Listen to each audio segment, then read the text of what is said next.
tenho uma palavra para compartilhar com todos vocês. Livro de Ruth, capítulo 2. Livro de Ruth, capítulo 2.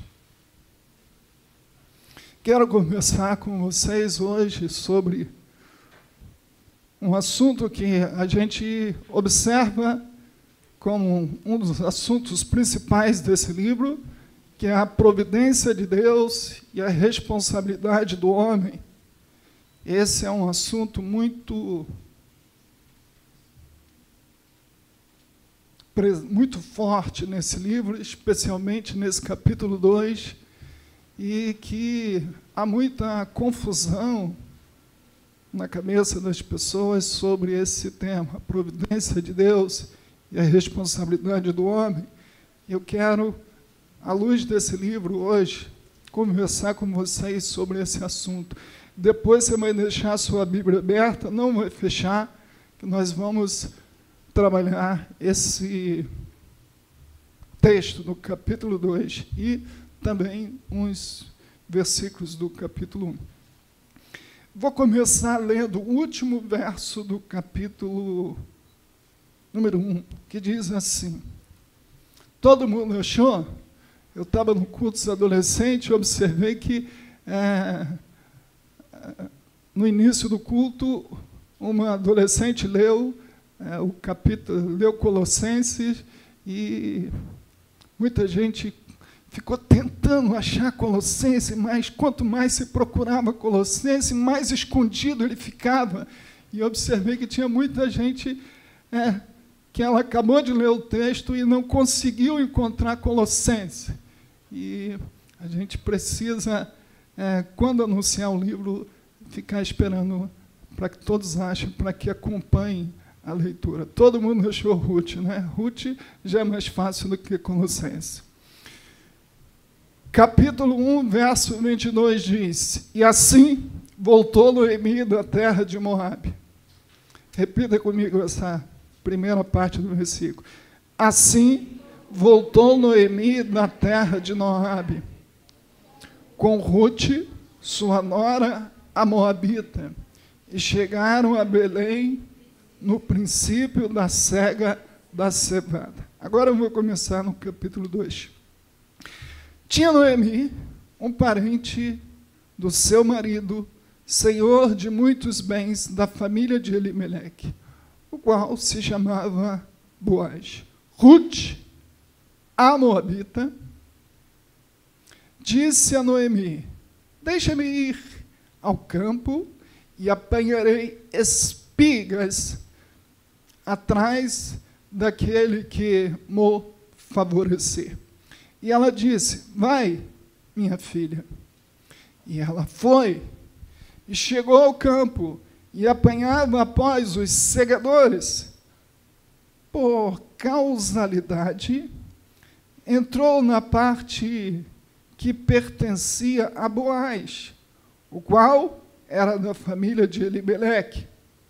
Eis que Boaz veio de Belém e disse aos segadores: o Senhor seja convosco. Responderam-lhes eles: o Senhor te abençoe.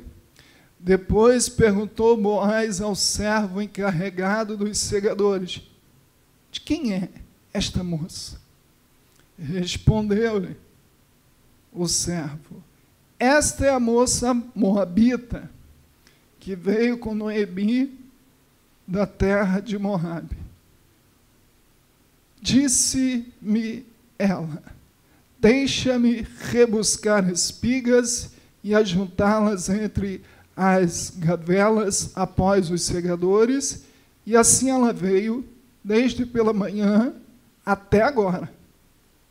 E está aqui menos um pouco que esteve na choça. Senhor, essa é a tua palavra que nós lemos. E nós queremos que o Senhor nos dê a sua graça para poder transmiti-la aos teus filhos.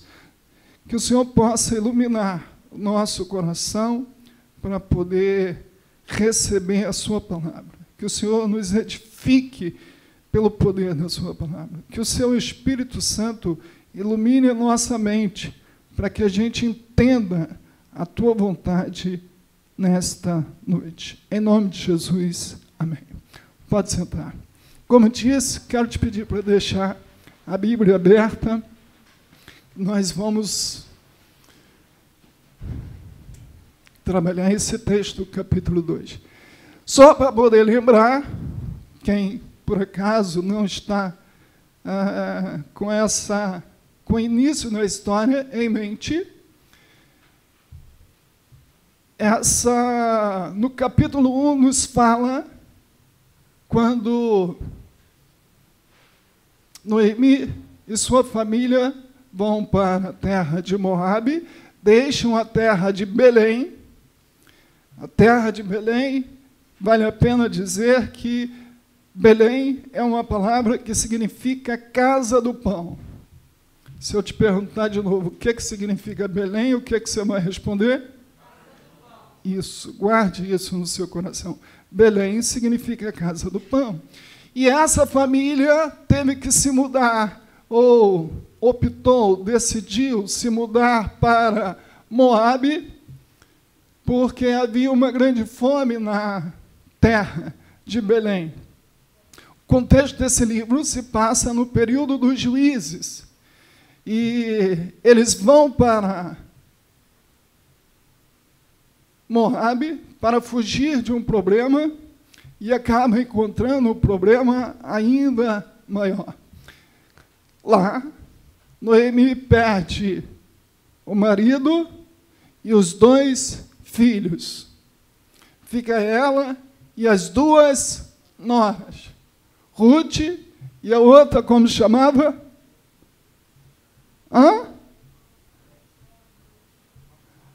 Orfa, isso, acertou.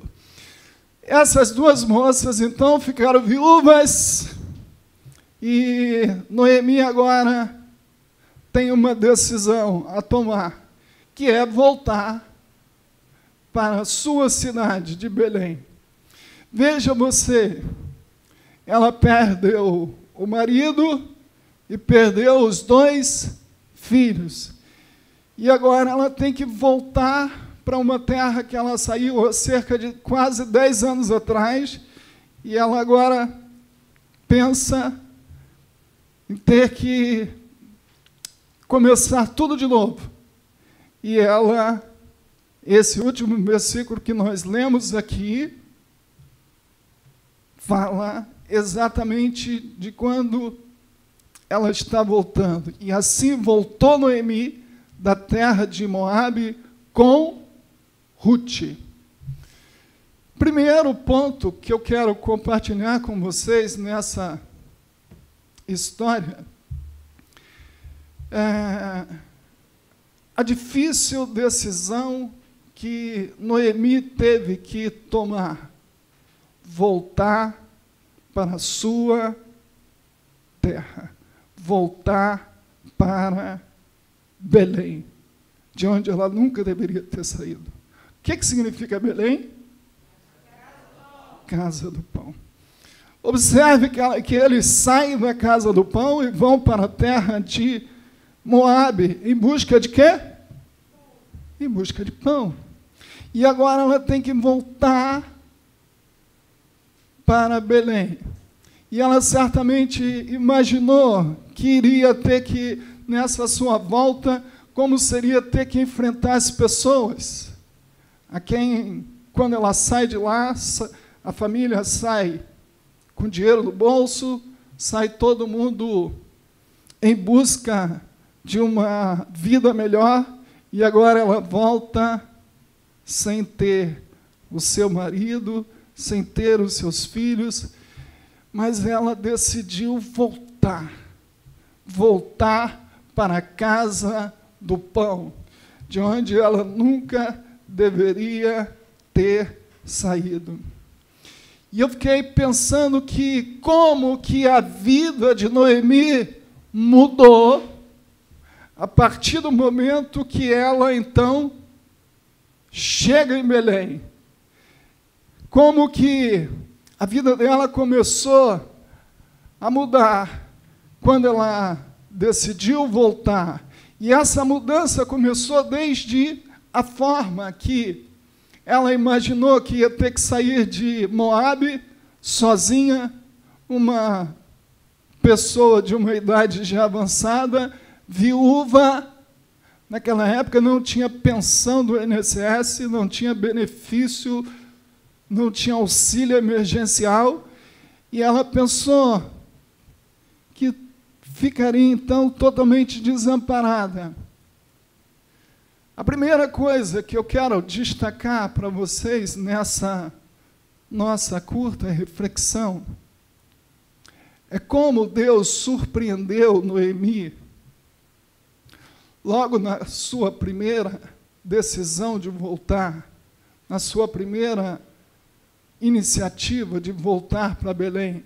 Ela pensou que voltaria sozinha, mas ela não voltou sozinha, ela voltou acompanhada de Ruth. Ela, inicialmente, ela imaginou despedir as duas noras e voltar sozinha.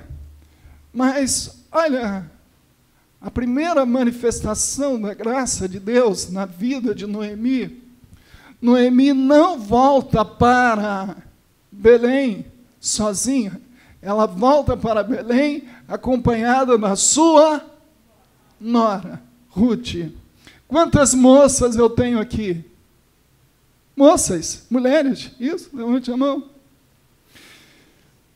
Ruth era uma moça, uma jovem mulher, que tinha ficado viúva. Essa jovem, ela decidiu acompanhar a sua sogra e voltar, ou ir com ela para uma cidade que não era dela. E Ruth foi para a vida de Noemi um canal da providência de Deus, da bênção de Deus para a vida de Noemi, sua sogra. Mas imagine vocês, moças, como que a grandeza ou a difícil decisão que essa moça, ela que poderia ter ficado em Moabe, pensando humanamente, se ela ficasse em Moabe, ela poderia casar de novo, sim ou não? Sim. Poderia ter filhos? Poderia refazer sua vida? Poderia encontrar um grande amor? Sim. O que ela faz? Ela simplesmente decide acompanhar a sua sogra e voltar com a sua sogra para Belém. Ela simplesmente não pensou no que ela estava perdendo, ela também não pensou no que a sua sogra não podia lhe oferecer nada. Ela simplesmente abre mão da sua própria vida, ou de viver a sua vida, de ficar lá, de casar, de ter filhos, de ter um marido. Ela decide abrir mão de tudo isso para acompanhar a sua sogra.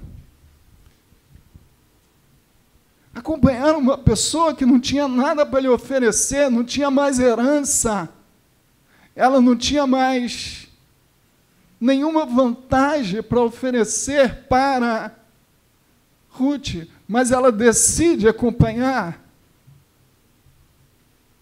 Noemi para voltar para Belém.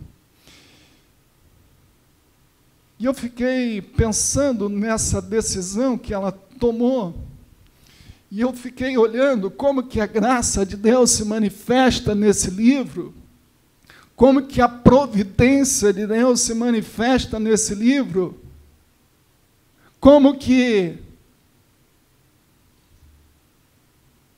Ruth foi uma bênção para a vida de Noemi, como que Boaz foi para a vida de Ruth. E tudo isso, o que nós podemos ver é que a providência de Deus estava dirigindo essas coisas, a mão de Deus estava regendo tudo isso. E quando elas chegam, as duas, na cidade de Belém, depois de voltarem para poder reiniciar a vida, começa então o cenário desse capítulo de número 2. E é isso que eu quero mostrar para vocês. Olha para a sua Bíblia. Versículo 2. Ruth, a moabita, disse a Noemi: deixa-me ir ao campo e apanharei espigas atrás daquele que me favorecer. Vejam, Ruth e Noemi chegam na cidade de Belém exatamente na época da colheita, na época da cega. E quando Ruth e Noemi chegam na cidade, a primeira coisa que Ruth decide a fazer é ir trabalhar para buscar o sustento para as duas. E aonde que ela vai trabalhar? Ela vai trabalhar exatamente nas terras de Boaz. Olha aqui o verso de número 3. E ela foi, chegou ao campo e apanhava após os segadores.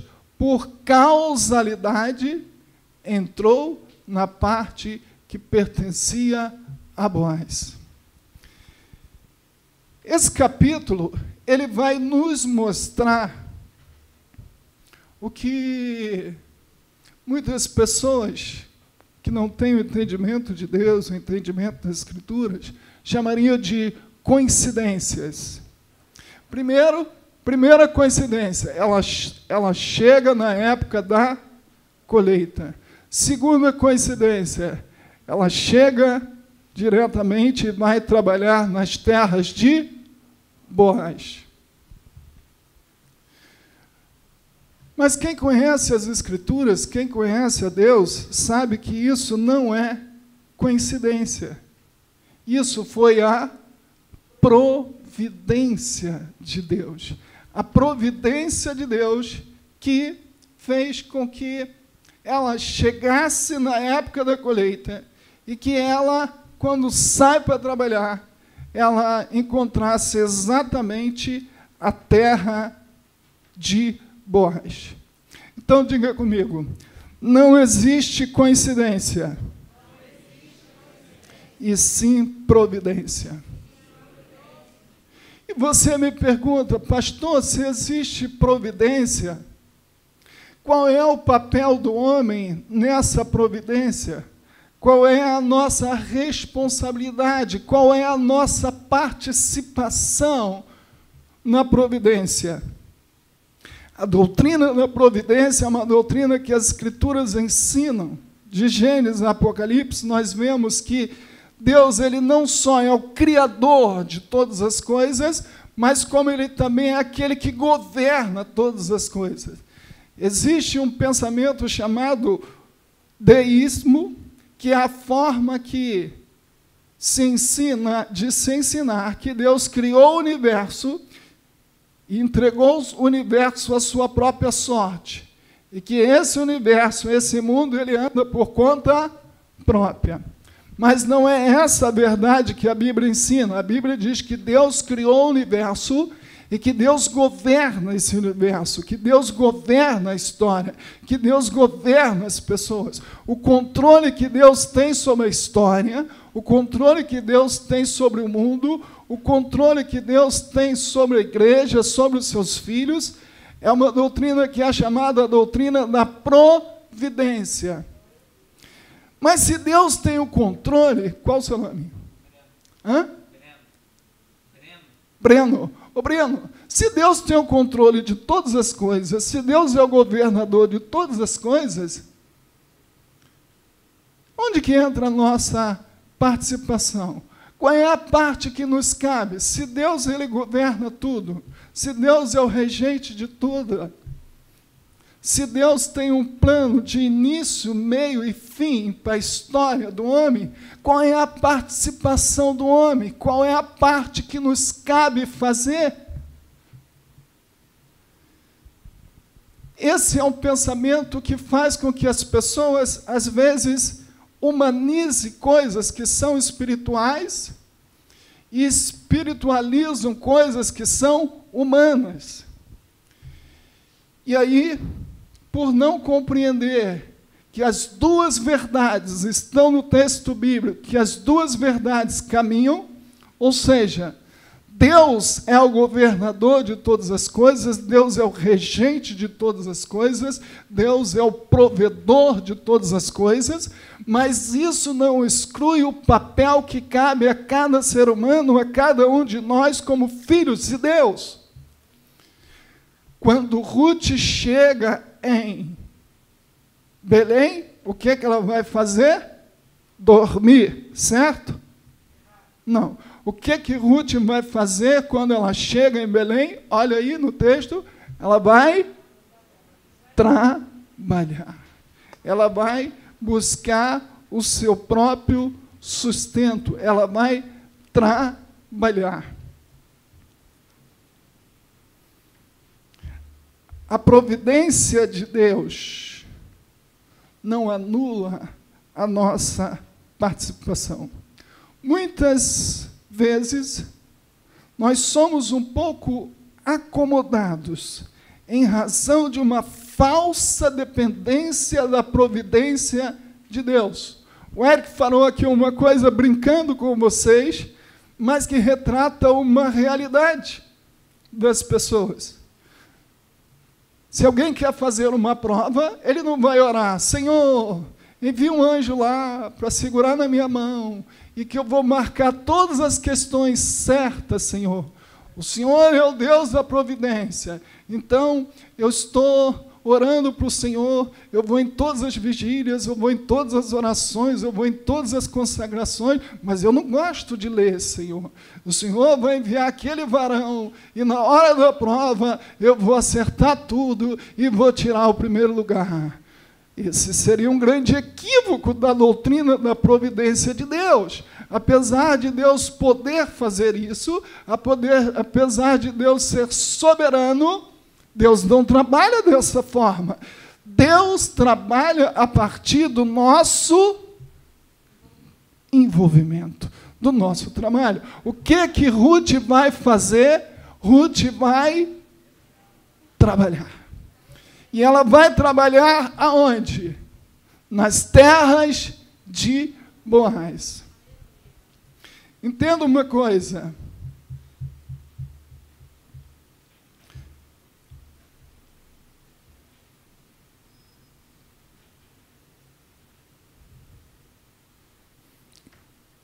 Entenda que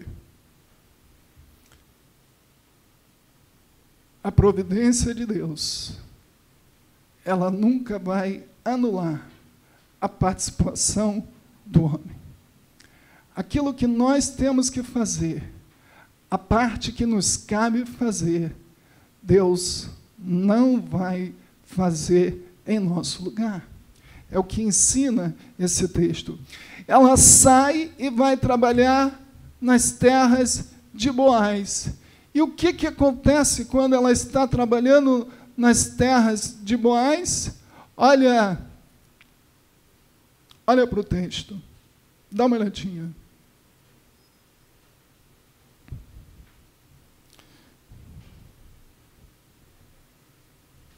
verso de número 7. Você pode ler? Olha o que acontece.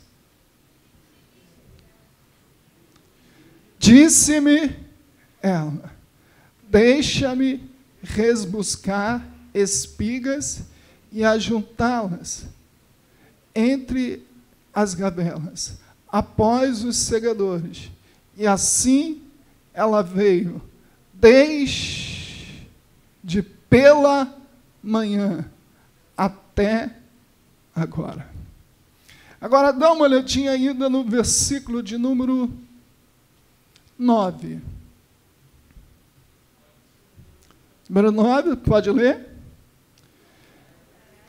Estarás atenta ao campo que cegarem, e irás após elas. Não dei ordem aos servos que te não toquem. Quando tiveres sede, vai às vasilhas e bebe do que os servos tirarem. Verso de número 10.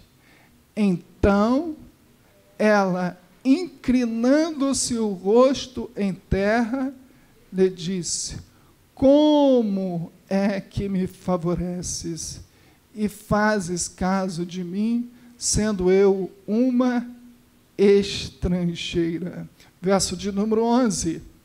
Respondeu Boaz e lhe disse: bem me contaram tudo quanto fizestes a tua sogra, depois da morte do teu marido, de como deixastes a teu pai e a tua mãe e a terra onde nascestes e vieste para um povo que dantes não conhecias. O Senhor retribua o teu feito e seja cumprida a tua recompensa do Senhor, Deus de Israel, sob cujas asas vieste buscar refúgio. Ou seja, Ruth vai para as terras de Boaz e lá, trabalhando, ela chama atenção pela sua fidelidade com que ela tinha dispensado para a sua sogra. E quando ela chega lá, ela acha graça diante daquele homem, e aquele homem lhe dá ordem para os seus servos, para que não perturbassem, não molestassem Ruth, e para que eles assistissem ela, para que eles dessem água a ela. E ainda mais, para que quando ela estivesse colhendo, eles permitissem que ela pegasse não só aquilo que a lei ordenava, que eles deveriam deixar para as pessoas necessitadas, mas para que eles deixassem ainda mais, para que ela pudesse pegar. E esse texto termina dizendo que ela leva para casa, naquele dia, cerca de 13 quilos. Veja só, em um dia só, ela leva para casa 13 quilos de grãos. Veja, vocês, como que nós precisamos entender a provisão de Deus. Sair para trabalhar era a atitude que Ruth tinha que tomar. Aonde que entra a provisão? Ela cair justamente na terra de Boaz. Chegando na terra de Boaz, ela trabalha. Mas Boaz simplesmente poderia ter mandado expulsá-la daquela terra. Afinal de contas, ela era uma mulher moabita. E os moabitas não eram bem-vindos naquela cidade. Mas, muito pelo contrário, quando ela chega na terra de Boaz, ela encontra todas as portas abertas para ela. Isso é resultado da provisão de Deus. Então, a providência de Deus, ela exige que nós compreendamos que Ele é aquele que usa pessoas para abençoar outras pessoas. Veja como Deus usou Boaz para permitir que Ruth trabalhasse nas suas terras. Veja como ele usou Ruth para trazer a bênção para a vida de Noemi. Deus faz a conexão usando pessoas. Deus estende a nós a sua providência usando pessoas. Deus abençoa o seu povo hoje usando pessoas. Pessoas que aparecem na nossa vida para poder trazer de Deus uma bênção, uma palavra, uma direção, uma porta. E essas pessoas, elas são instrumentos da providência de Deus. E nós, como cristãos, precisamos entender como que, ao mesmo tempo que nós necessitamos ser dependentes de Deus, ao mesmo tempo que nós precisamos que orar, ao mesmo tempo que nós precisamos buscar a Deus, nós temos que ter esse discernimento espiritual. Aquilo que cabe ao homem fazer e aquilo que cabe a Deus fazer. Um dia eu estava no culto, uma irmã perguntou: pastor, lá na minha casa, na minha rua, tem uma igreja que 10, 11 horas da noite está um barulho insuportável.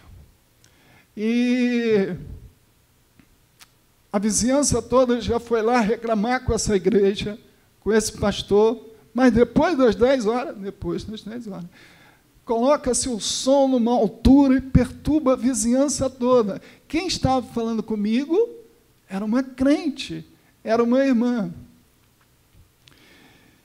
E ela falou: o que a gente faz? Falei: a vizinhança já falou com ele? Já. Vocês já foram lá? Todo mundo já foi? Já. Falei: então, não é caso de oração, é caso de vocês irem na prefeitura fazer uma denúncia, porque eles estão violando uma lei, que é a lei do silêncio, e eles estão desrespeitando a vizinhança. Como igreja, não deveria nem fazer isso. E vocês já deram a oportunidade dele corrigir esse erro, e não foi corrigido. Então é preciso acionar as autoridades para que tomem a providência. Às vezes nós oramos naquilo que não é caso de oração, e às vezes deixamos de orar quando deveríamos estar orando. Ou seja, confiar na providência de Deus, confiar na soberania de Deus, confiar no poder de Deus, não deve anular a nossa participação e o nosso envolvimento. E esse exemplo que Ruth nos deixa, um exemplo de alguém que sai no primeiro dia, que chega na cidade, ela já sai em busca de um trabalho, ela já sai em busca do sustento, ela já sai para criar uma oportunidade para que Deus a abençoe. O discernimento espiritual entre essa visão da provisão de Deus tem feito com que muitas pessoas, vou repetir aqui, em nome de uma acomodação, em nome de uma falsa dependência da providência de Deus, deixa de fazer aquilo que cabe a nós, como pessoas, como filhos de Deus, como servos de Deus, fazermos e atribuirmos tudo na conta de Deus. Já viu aquelas pessoas que tudo que acontece, ele põe a culpa no diabo? Saiu de casa, o pneu furou. É o diabo. O tempo virou, ele ficou gripado. É o diabo. Ele espiritualiza todas as coisas que acontecem na vida dele, ele põe na conta do diabo. Como se o diabo fosse o regente, ou se fosse o único alvo da vida dele. E aí, essa verdadeira confusão. Alguém ficou doente, é o diabo. Espiritualizando todas as coisas. Existem doenças espirituais? Sim, existe. Existe a perseguição do diabo aos crentes? Sim, a Bíblia diz que o diabo anda em nosso derredor, como leão, procurando quem possa tragar. Mas nós temos que ter o discernimento espiritual para poder saber o que é espiritual e o que não é espiritual. Nós temos que olhar para a providência de Deus como aquele que é o regente da história, como aquele que domina todas as coisas, mas da forma que esse livro está colocando aqui no livro de Ruth, a providência de Deus se manifesta, trazendo para aquela família, para Noemi e para Ruth, a oportunidade de encontrarem Boaz. E Boaz representava para elas exatamente o resgatador, o remidor, aquele que iria trazer para elas segurança, aqueles que iria trazer para elas a provisão, aqueles que iria trazer para elas o sustento, aquele que ia mudar a sorte dessas duas mulheres. Deus estava conduzindo todas as coisas para esse desfecho final, que seria o casamento de Ruth com Boaz. E havendo esse casamento de Ruth com Boaz, a providência de Deus, então, estaria materializada.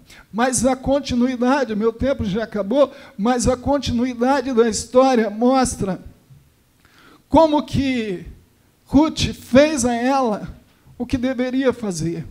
Como que Ruth teve a sua participação ao crer, ao confiar na providência de Deus. E como que não só as suas atitudes externas, mas como a sua atitude interior demonstrava que ela encarava a providência de Deus.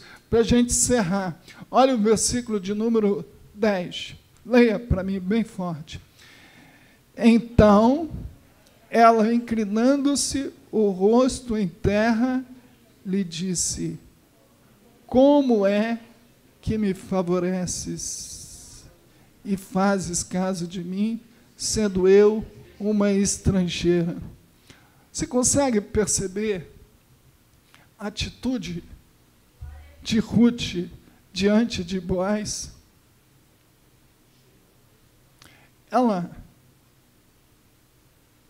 se curva diante de Boaz e declara para ele: como você está sendo tão generoso comigo? Eu sou só uma mulher moabita. A atitude dela demonstra o coração de alguém que reconhecia a sua posição e a sua condição. O livro de Ruth destaca pelo menos 6 vezes essa característica, essa qualidade de Ruth. Estrangeira, estrangeira, estrangeira, estrangeira, moabita.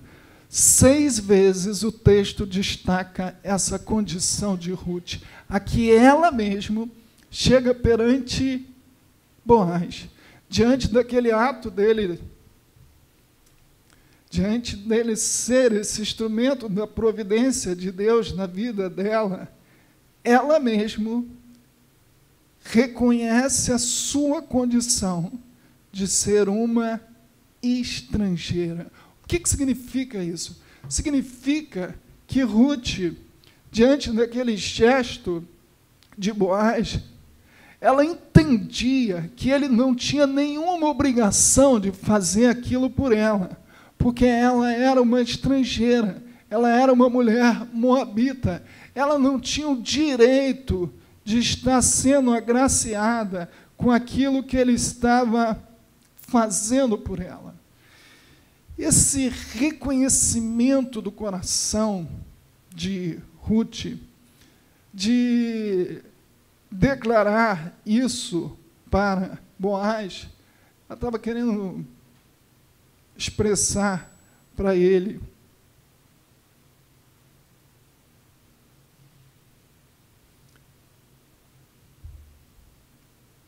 que ele, como instrumento de Deus na vida dela, estava fazendo algo simplesmente,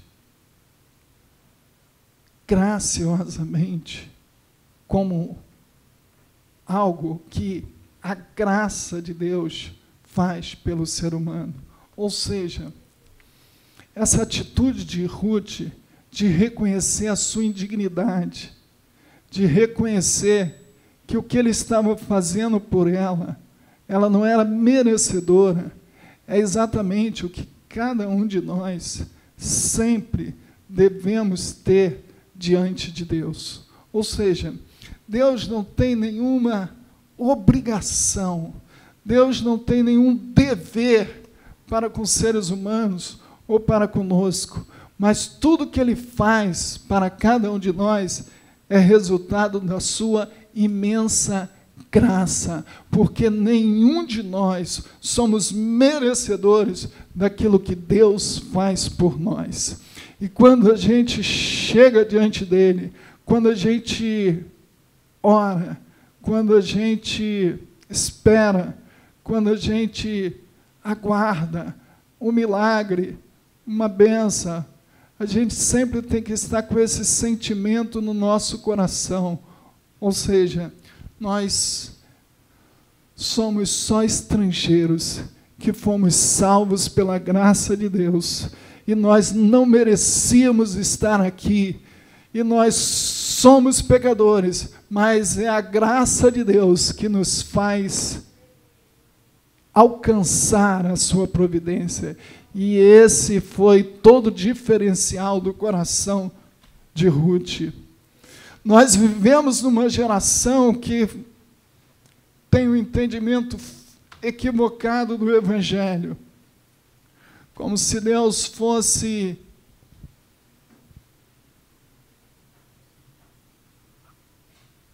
aquele que existe simplesmente para satisfazer as nossas necessidades e nos fazer pessoas mais felizes, como se Deus fosse aquele gênio da lâmpada, que a gente esfrega, ele aparece e ele satisfaz os nossos desejos e as nossas necessidades. Muitas pessoas olham para Deus apenas dessa forma, como alguém que vai trazer uma cura, como alguém que vai trazer um milagre, como alguém que vai abrir uma porta de emprego, como alguém que vai lhe dar alguma coisa. E essa é uma forma totalmente errada de se ver Deus e de se relacionar com Deus.